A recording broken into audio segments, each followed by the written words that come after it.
Javier Pérez Buján é licenciado en Filosofía e Ciencias da Educación pola Universidade de Santiago de Compostela, con doutoramento en Antropoloxía Cultural pola USC tamén, máster en Xestión e Políticas Culturais pola Universidade Autónoma de Barcelona e máster en Marketing e Dirección Comercial pola Escola de Negocios Caixa Nova. Desenvolveu numerosos proxectos no campo das artes plásticas, foi director da Galería Belepina nos últimos anos 90 e dende o ano 2000 é director da Fundación Laxeiro, cargo que sigue ocupando na actualidade, desenvolvendo nel traballos de comisariado, investigación, programación, xestión, difusión e edición de publicacións, entre as que destaca a coordinación do Catálogo Universal de Laxeiro.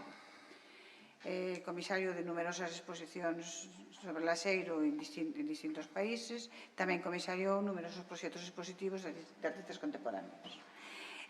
Membro de diversos xurados de arte contemporáneo e tamén membro do Instituto de Arte Contemporáneo. Javier Buján vai nos falar de Laxeiro, un diálogo coa pintura. Bueno, moitas gracias, Mai, por a tua presentación. Boas tardes a todas e a todos. Quero darvos as gracias por asistir a este tipo de xornadas que penso que contribuyen sempre a poñer as cosas no seu sitio e intentar, como decía Antón Castro, loitar contra os tópicos, ás veces, non? Que ás veces temos un coñecemento un pouco superficial da nosa propia cultura e penso que iniciativas como esta están moi ben, non? Quero saudar a presidenta do Consello da Cultura Galega e ao presidente da Real Academia Galega das Belas Artes e a todos vos, obviamente. Xa non sei que vou decir despois das dúas magníficas intervencións, tanto de Antón Castro como de Cecilia. O meu fío conductor era, eu propoño unha viaxe pola arte do século XX, principalmente, da man, da obra, do pensamento de Laxeiro. Estou gritando un pouco a propósito tamén, porque xa levamos un certo tempo aquí e creo que despertedes tamén, e darlle un pouquiño de ritmo a isto, non? Gustaronme moito as dúas intervencións porque penso que abordaron cousas moi complementarias sobre a figura e a obra de Laxeiro, unha figura poliédrica, cun traballo poliédrico tamén. É unha figura que eu penso que é excepcional por varias razóns, non? Por unha banda, Laxeiro foi unha persoa, xa non un artista, unha persoa totalmente independente, unha persoa con espírito libre. Eso penso que é parte do seu éxito como artista tamén, non? Foi un artista intelixente, un artista sensible, como decía Isaac Díaz Pardo, un intuitivo xenial, que soubo, como pouca xente, captar a sensibilidade da súa propia época, algo que só está ao alcance dos máis grandes, non? E, polo tanto, mesmo dentro deste grupo de renovadores, que foi unha feliz coincidencia, tanto no tempo como no espacio, que mentes tan preclaras como Carlos Maside, Luis Seoane, o propio Laxeiro, Manuel Colmeiro, o Rafael Dieste, o Francisco Fernández del Riego, o Fernández Mazas, ou Blanco Amor, coincidiran nunha mesma circunstancia histórica e política tamén, e de aí saíron un caldo de cultivo irrepetible, posiblemente, que foi o que posibilitou ese movimento que coñecemos como os novos, que foi realmente o que lle deu pulo á entrada da nosa cultura, xa non diría só das nosas artes plásticas, senón da nosa cultura na contemporaneidade, con letras mayúsculas, pola porta grande, non? De tal xeito que é un movimento que penso que non ten parangón no Estado español pola súa complexidade e pola súa riqueza. Obviamente hai figuras ailladas, e por suposto están Picasso, Miró e Dalí, que son españois, non? Pero como grupo e como proxecto renovador, dentro da nosa xeografía, con esa riqueza, esa capacidade de renovación, penso que non hai outro. Por lo tanto, penso que temos que reivindicalos, non? Bueno, eu tiña aquí tamén un guión máis ou menos biográfico, pero vou non saltar, claro, porque xa falamos todos da súa estadía en Cuba, de Gutiérrez Solana, de Zuloaga, de Corredoira, dúas exposicións que ven Cuba e que o marcan, non? E que cando volve decide dedicarse á arte, ten clarísimo con 17 anos que non quere ser nin labrego, nin pastor, nin comerciante, sino que quere ser artista, e como xa dixemos aquí, pois barbeiro, e comeza a pintar paisaxes, comeza a pintar todo o que ve, gando, animais, personaxes e, sobre todo, retratos. Laxeiro, un artista que é fillo de labregos, E que, como di John Berger, por exemplo, di unha cousa moi interesante, e é que a xente do campo interacciona co mundo a través das súas mans, é certo, que a xente, os campesiños e tamén a xente do mar, está todo o tempo facendo cousas cas súas mans. E Laseiro, nestes anos de barbeiro pintor, efectivamente, como entende o mundo e como interacciona co mundo e co que máis interesa dese mundo, que é a imaginación e a arte e o debuxo, neste caso, o que fai é ensaio-erro. Está debuxando continuamente, como xa dixeron Cecilia e Antón Castro, primeiro como barbeiro de feria e despois como barbeiro nunha barbería en Lalín, onde estará un cabalete, e está practicando continuamente, como di no libro de Antón Castro, a invención dun mundo, co soño, coa esperanza de algún día poder ingresar na Real Academia de San Fernando de Belas Artes. Algo que para él neses momentos era un soño, e logo, pois, conseguino. A mí tamén me gustaría destacar que esa capacidade de fabulación que distingue toda a narrativa da pintura de Laseiro ten moito que ver cos seus primeiros recordos, con eses recordos que el ten das longas noites de inverno sentados ao redor da lareira, no fogar, ca súa avoa, a Laseira contando historias, esas historias de mortos e de vivos que misturan ficción e realidade, que teñen tanto que ver cunha forma de pensamento tradicional, popular, do rural galego, mas tamén un pensamento tradicional, popular, de Europa en xeral e das sociedades agrarias, das sociedades previas á Revolución Industrial e, sobre todo, unha concepción do mundo anterior á Ilustración, á racionalidade. Esa concepción do mundo máxica sigue existindo agora nas nosas culturas tradicionais. Ideas como refráns, como que o diaño é malo pero tamén é bo, ese tipo de convivencia dunha cousa e a súa contraria, rompendo totalmente o principio de non contradición aristotélico no que se basa o pensamento científico, o pensamento racional,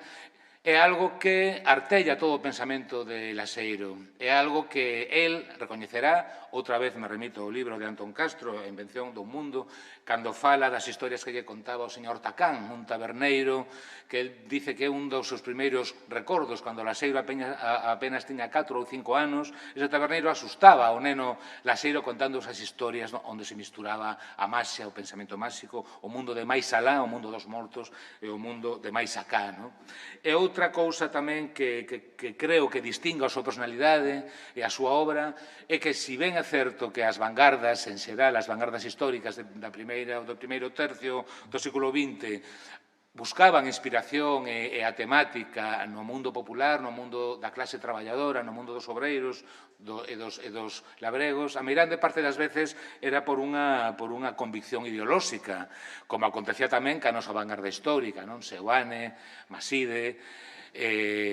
Colmeiro tamén, como decía Antón Castro antes, eran algúns deles militantes do Partido Comunista e outros cunha ideoloxía comunista. Laseiro aborda esa temática, si ben é certo que era un home de esquerdas, un home republicano e de esquerdas, que mesmo chegou a ter o carné do Partido Galeguista, pero sí tamén é certo que Laseiro é membro desa sociedade popular e labrega, e, polo tanto, ese mundo do popular e do labrego está dentro del. El narra ese mundo dende o seu propio contexto cultural. E penso que iso é importante, é algo que distingue a súa obra. Bueno, pois, como vos decía, e como xa dixeron tamén Cecilia e Antón, Laseiro, por fin, pode ingresar na Real Academia de San Fernando,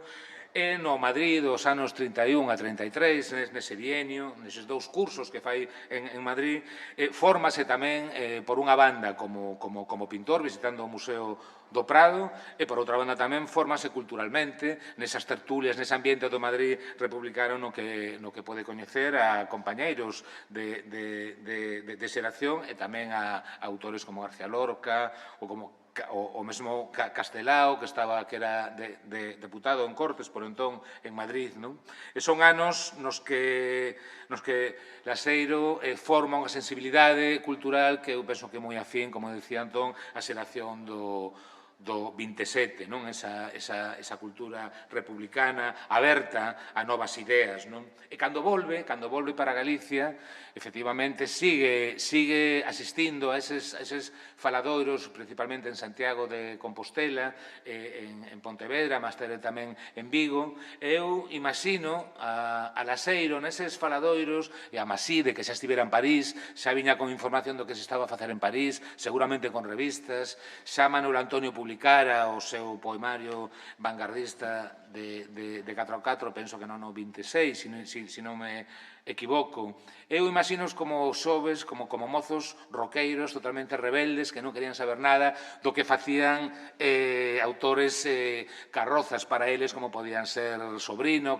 ou Sotomayor, ou mesmo o primeiro Abelenda, non? Que, como vedes nestas imaxes, facía unha figuración aínda moi ancorada no que se entendía como pintura no século XIX. Estamos xa falando dos anos 30, finais dos anos 20 e principios dos anos 30. E estes mozos rebeldes que se reunían no Café Derby, no Café Español, querían facer outras cousas, querían ser bohemios parisinos ou querían estar no Berlín de entreguerras, non? E empezaban a facer cousas moi diferentes xa, non?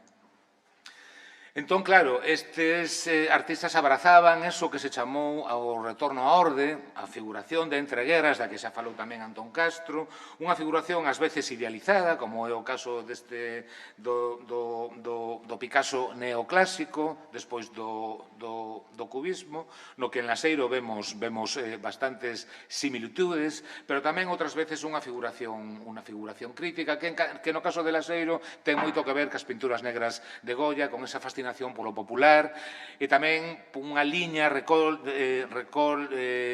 unha liña narrativa, estética, unha liña tenebrista desa España negra e desa Galicia negra que ten moito que ver con Goya das pinturas negras, que tería tamén a súa continuidade en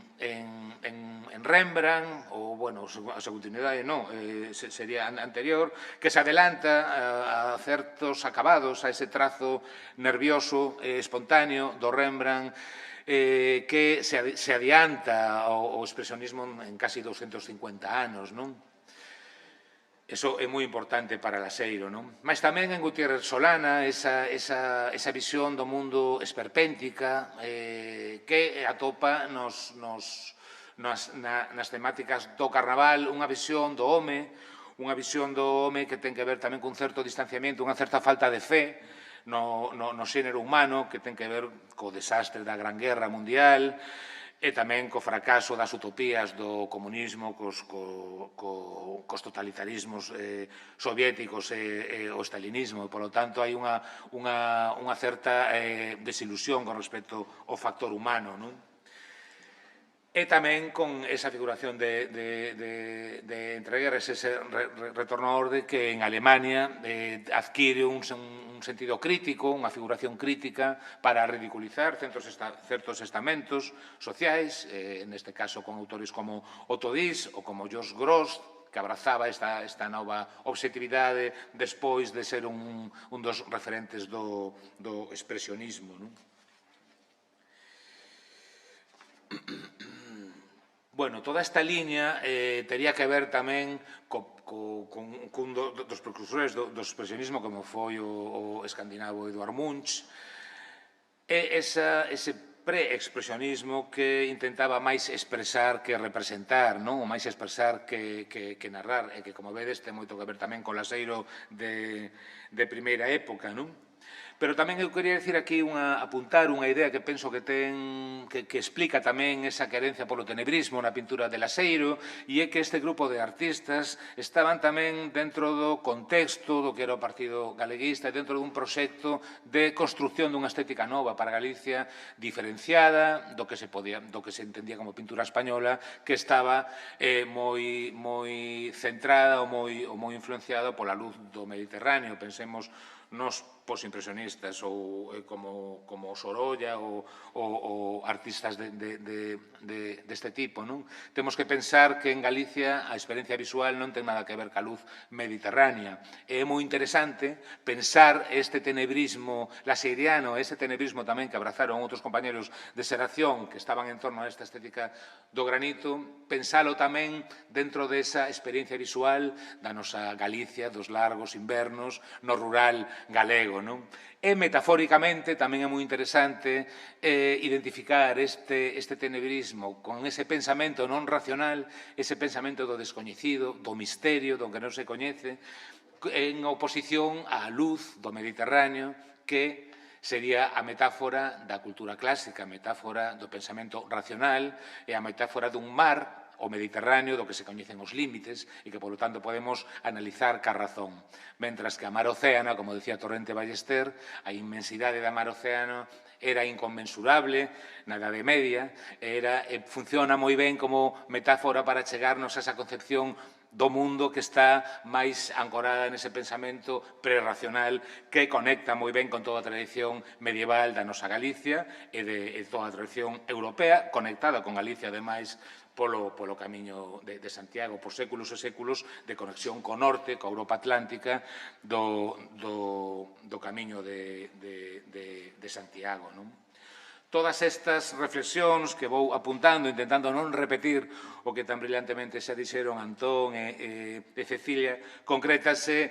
nunha primeira estética destes novos, no caso de Laseiro moi evidente, con obras como estas dos anos 30, nas que están todas as constantes desa estética granítica, non? Son obras que buscan inspiración con ese recitamento que teñen da xeración inmediatamente anterior dos nosos pintores, buscan inspiración na rica tradición escultórica galega, sobre todo no caso de Laseiro, no románico e no barroco do rural tamén, e, polo tanto, son pinturas que emplean moitísima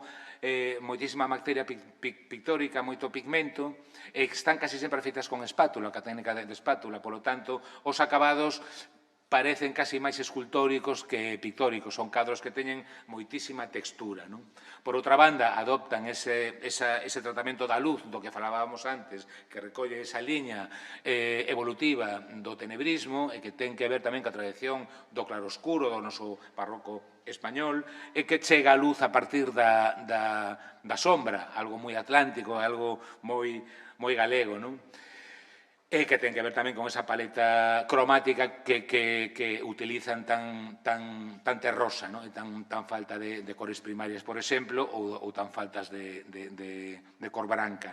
E, por último, ainda que en estas dúas pezas non se aprecia tanto, si se pode apreciar en obras como estas, como o mural do manantial da vida,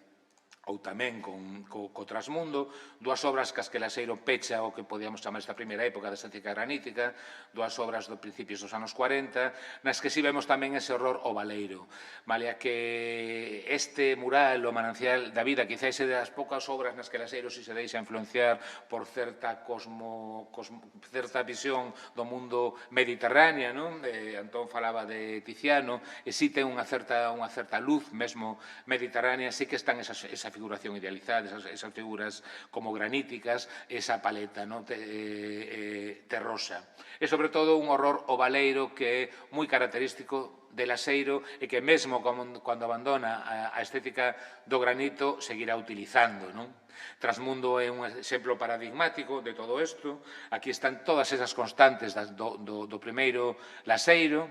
E, por suposto, eu penso que é un homenaxe ao Mestre Mateo, o Pórtico da Gloria, mas tamén gústame pensar que é tamén unha homenaxe a ese pensamento máxico do que falábamos antes. Se vos fixades, este Trasmundo está dividido por unha liña horizontal que divide o cadro en dúas partes. Na parte inferior, para min, é unha interpretación totalmente personal, estaría unha realidade idealizada, con esas figuras idealizadas da estética do granito, E no centro, vedes que hai unha porta entreabierta cun diaño e quizáis o nomo Merlotil, que está aí tamén subido, o diaño, convidándonos a ser valientes e a atrevernos a entrar no mundo da non racionalidade, no mundo dos monstruos, no mundo dos pesadelos, no mundo de que nin a nosa propia razón pode controlar e coñecer. Non? E mesmo a min gústame decir, cando falamos desta obra na Fundación Laseiro, aínda que ahora está cedida no Museo Reina Sofía, que ese principio de non contradición do que vos falaba está mesmo tamén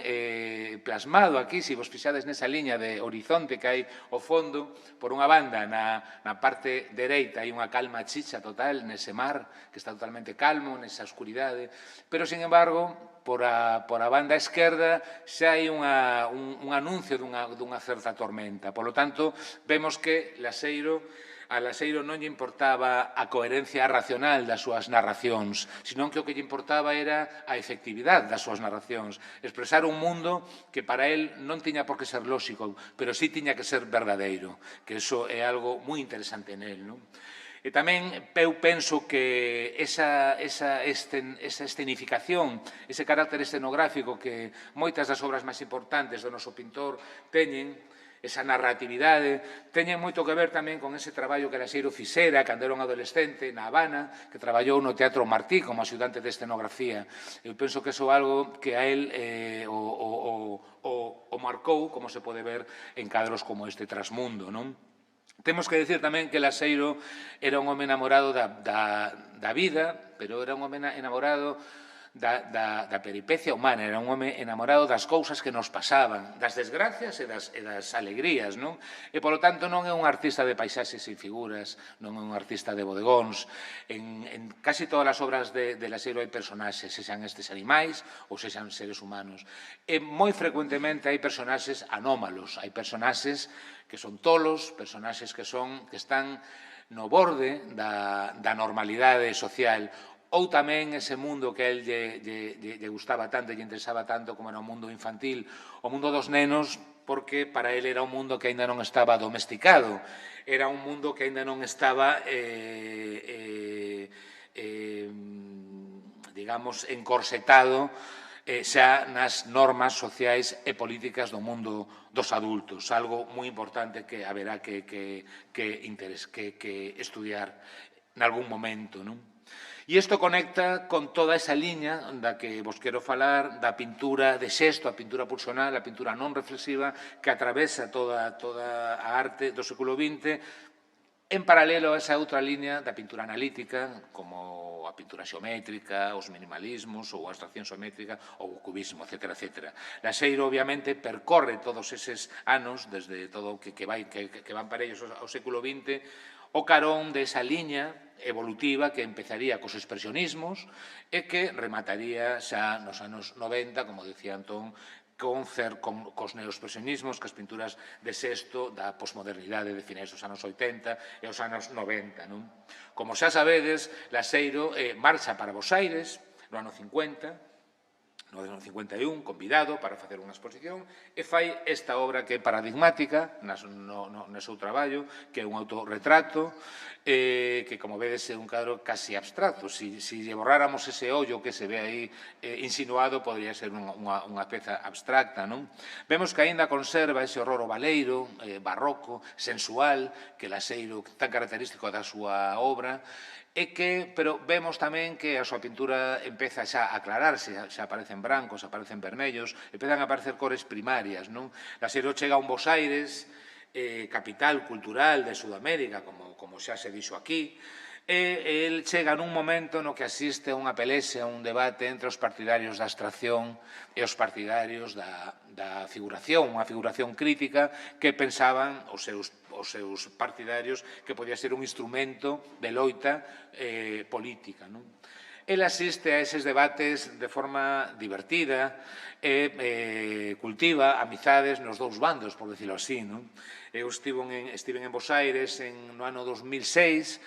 comisariando unha exposición no Museo Nacional de Belas Artes, e contactei cos artistas que coñeceran a Laseiro naqueles anos, xa quedaban poucos, eran moi velliños, e seguían reuníndose nun bar os domingos para comer, e tuven a sorte de que me convidaron un domingo a comer con eles. E despois de xa levar bebidos non sei cantos merlots e non sei cantos Sirac, estaban, como eu os imagino nestes anos 50 e 60, pelexando entre eles xa co ardor guerreiro, co alcohol que tiñan enriba, con 80 anos que debían ter, moitos deles, xa colléndome da chaqueta, deixa eses figurativos que son os vendidos, vente cos abstractos, non, ven cos nosos figurativos, porque os abstractos non tiñan unha pintura crítica. É dicir, que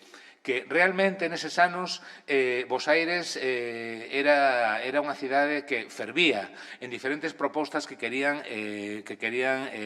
renovar a arte americana, xa non bonairense, non? E ademais había un debate tamén no mundo do pensamento e da crítica que podemos polarizar en dous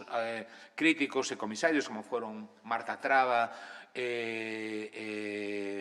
Romero Bres, creo que se chamaba, que deme en branco ora, o que foi director do Instituto Ditela, que desde o Instituto Ditela defendía unha convalidación da arte argentina, co que acontecía na escena internacional, principalmente na escena anglosaxona. Por outra banda, autores como Marta Traba defendían que só se podía chegar a unha arte realmente contemporánea, xenuína e diferenciada desde Sudamérica, si se evolucionaba a partir da tradición das culturas indígenas sudamericanas. Laseiro absorbe todo este debate sin presuicios, como ele era sempre, un espírito libre, como digo, e outra vez volve coincidir co espírito da súa época. Estamos a principios dos anos 50, e vemos como hai coincidencias en pintura, outra vez unha pintura de Sexto, unha reivindicación outra vez das aportacións dos expresionistas dos anos 30, xa estamos nos anos 50 e vemos como volve a coincidir con movimentos, como ben decía Antón, neste caso con Saura, que desde España, co grupo El Paso, estaba intentando, xunto con Millares e outros autores, facer unha pintura que realmente tivera unha convalidación internacional, a pesar de que estaban nun contexto totalmente constreñido culturalmente, como era o contexto da dictadura franquista. Antón falaba antes dos aforcados de Laseiro, fixadevos aquí que coincidencia tan gráfica, non? Teño aquí, gustaríame contar unha anécdota tamén que me contou o pintor Xavier Magallais, que foi discípulo de Laseiro en Vigo, e, polo visto, Laseiro contoulle a Magallais que a serie de aforcados que Laseiro ten, que ten, como decía Antón, bastantes debuxos e pinturas con esta temática, era unha forma velada de protestar contra a falta de liberdades que había na España do franquismo. Ele estaba en América, estaba en Bos Aires, pero, bueno, parece unha explicación bastante coherente. En calquer caso, ilustra tamén unha forma de pensar, pero, sobre todo, o que quero que ilustre son estas características estéticas e iconográficas. Estamos tamén na época do expresionismo americano tamén, do expresionismo americano, e no caso de Pollock da pintura de acción. Laseiro, obviamente, non foi un pintor de acción, pero sí é certo, como sabe Manuel Quintana Martelo, que fixo algunha obra en directo, como o cadro que ti poñías antes de Un berro por Belas Artes, ou esa peza tan fantástica que fixo na Galería 30, que está exposta agora na sede da Real Academia na Coruña, e outra peza que temos colgada, unha estación sin título, do ano 68, que temos na colección Laseiro, na colección permanente en Vigo, que foi pintada en directo tamén na inauguración da primeira escola de turismo que houve en Vigo, no ano 68. Vemos que tamén coincide, como decía Antón, con colectivos, con grupos, con tendencias que sempre están rexeitando o pensamento racional xa desde mediados dos anos 40, como foi o grupo Cobra, que entre Copenhague, Bruselas e Ámsterdam, un grupo de autores como Karel Appel ou Asger Jones, queren rexeitar toda esa carga de pensamento, de tradición cultural europea, de máis de 2000 anos de tradición cultural europea, e reivindican a pintura salvaxe outra vez, a pintura non académica, e aquí temos exemplos que vemos, obviamente, que coinciden perfectamente. Esta é unha época moi interesante de Laseiro, o primeiro lustro dos anos 60, en plena efervescencia en Bos Aires, nunha época na que discrepo con Antón Castro, que eu penso que ele xa vivía ben da pintura. De feito, traballaba con boas galerías como Ruth Benzacar e marchantes como Teresa Nashman, e mesmo nunha carta, creo que é a Villafínez, que está aquí nos arquivos do Consello da Cultura Galega, Laseiro contalle a Villafínez que está contentísimo de ter tomado a decisión de ir vivir a Bos Aires, porque realmente está vendo como lle está indo ben profesionalmente. Pois neste lustro dos primeiros 5 anos dos anos 60 é moi curioso ver tanto nos seus escritos como na súa pintura, como Laseiro entra nun frenesí de experimentación e visita, digamos, prácticamente todas as linguaxes. Pasa dunha revisitación da estética granítica a unha pintura abstracta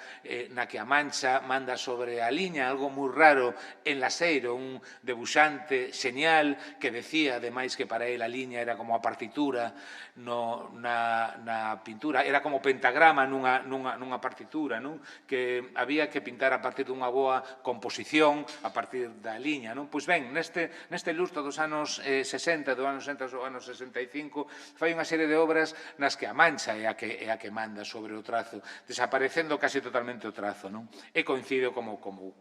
vos quero mostrar aquí, con artistas tan senlleiros do Grupo Cobra como Karel Appel ou Asger Jones. E tamén non quería deixar pasar exemplos da pintura británica desta altura como Auerbach ou Bacon, non tanto porque haxa coincidencias estilísticas, pero sí con esa coincidencia, eu penso que nun mundo tamén do existencialismo, desa mitade do século XX, no que a náusea de Sartre está sendo lida por todo o mundo, ou tamén Camus empeza a traducirse o castelán, ese distanciamento outra vez do xénero humano, esa falta de fe no home, eso que se traduce nunha forma de pintar o home, o ser humano, desta maneira, pois en autores como Bacon ou Auerbach, e cos que Laseiro podría coincidir aquí máis que estilísticamente ou desde un punto de vista lingüístico, si desde un punto de vista, digamos, filosófico. E, por suposto, falando dese rexeitamento do mundo dos que non están tolos, non podíamos deixar falar da Art Brut e de Dubuffet, que desde Francia, nos anos 50 tamén, e xa nos anos 60, volve outra vez a rexeitar toda esa carga académica e todo ese mundo da razón que parece que na bella Europa pesa cada vez máis, e volve outra vez defender a arte dos tolos e a arte dos nenos. E, bueno, aquí simplemente quixen traervos algún exemplo, para que vexades como esas coincidencias, esa liña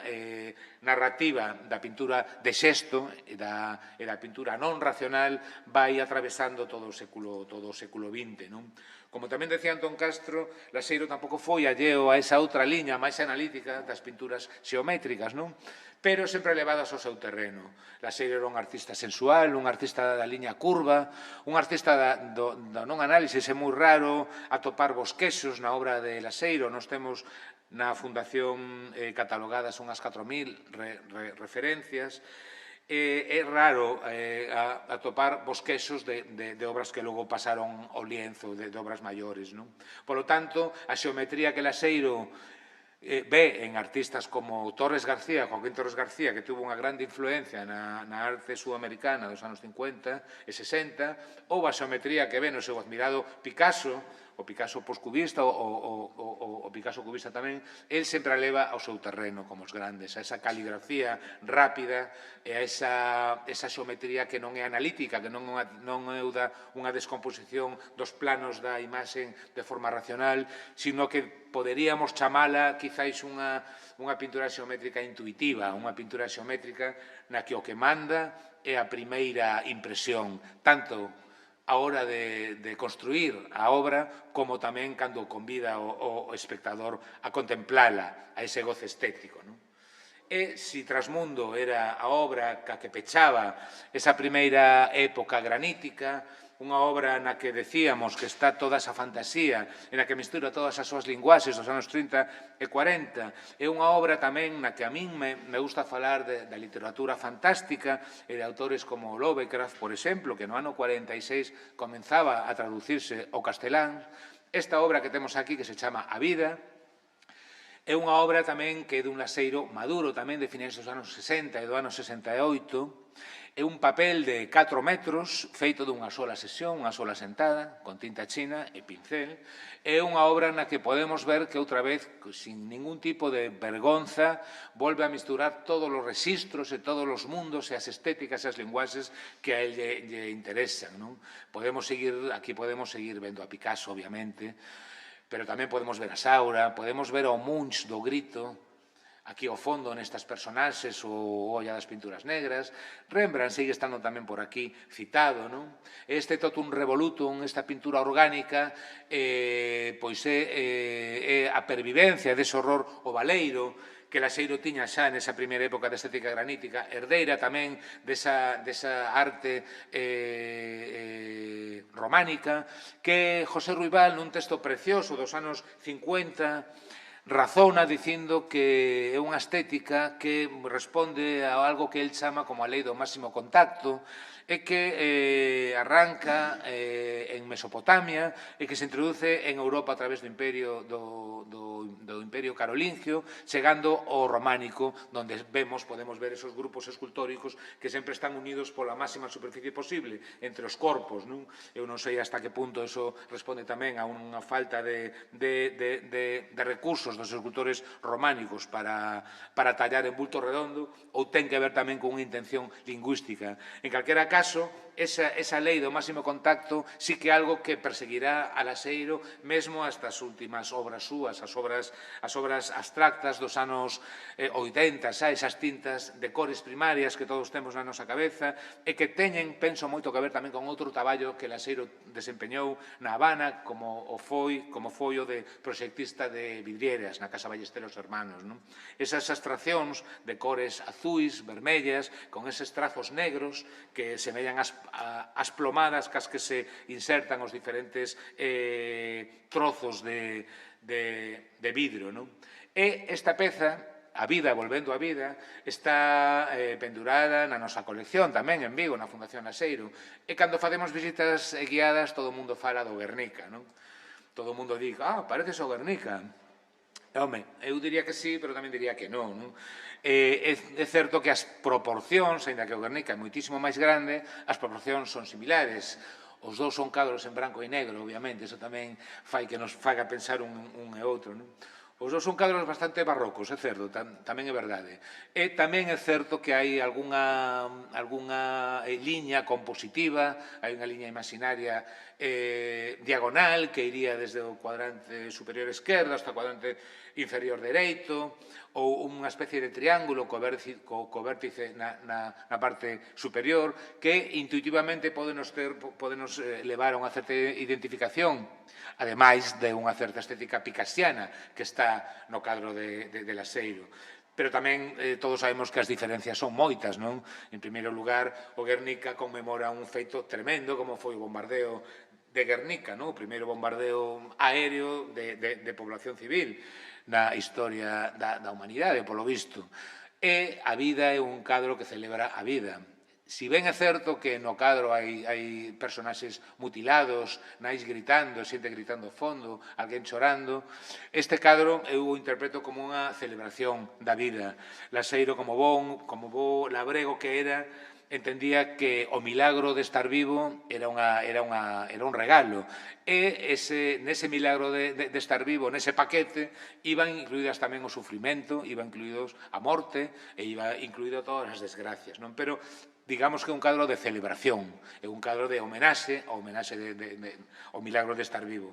Como dicía antes, Laseiro é moi raro que fixera bosquexos. Este é un cadro que fixo dunha sola sentada, nunha sola sesión, é un debuxo gigante, pero non deixa de ser un debuxo. Mentras que todos sabemos tamén que para o Guernica Laseiro traballou con moitos bosquexos, é un cadro moi pensado desde un punto de vista analítico, é un cadro moi cerebral. E o de Laseiro é un cadro totalmente intuitivo.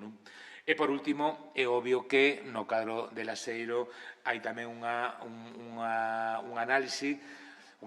da imaxe desde un punto de vista racional, que ten moito que ver cas aportacións que Picasso fixo á arte universal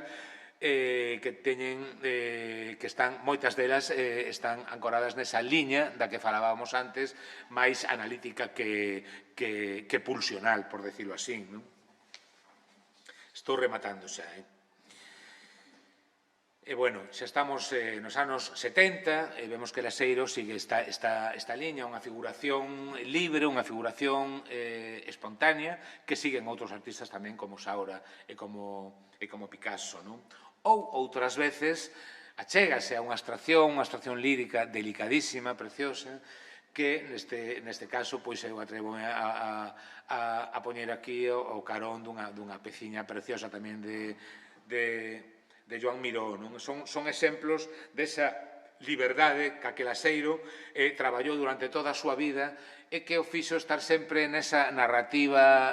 da espontaneidade, esa narrativa do non análisis e do rexeitamento da racionalidade que o levou xa na posmodernidade nos anos 80 a volver a coincidir outra vez con movimentos que volvían a reivindicar a pintura de xesto e a pintura salvaxe, neste caso nada menos que na Alemania tan racional e tan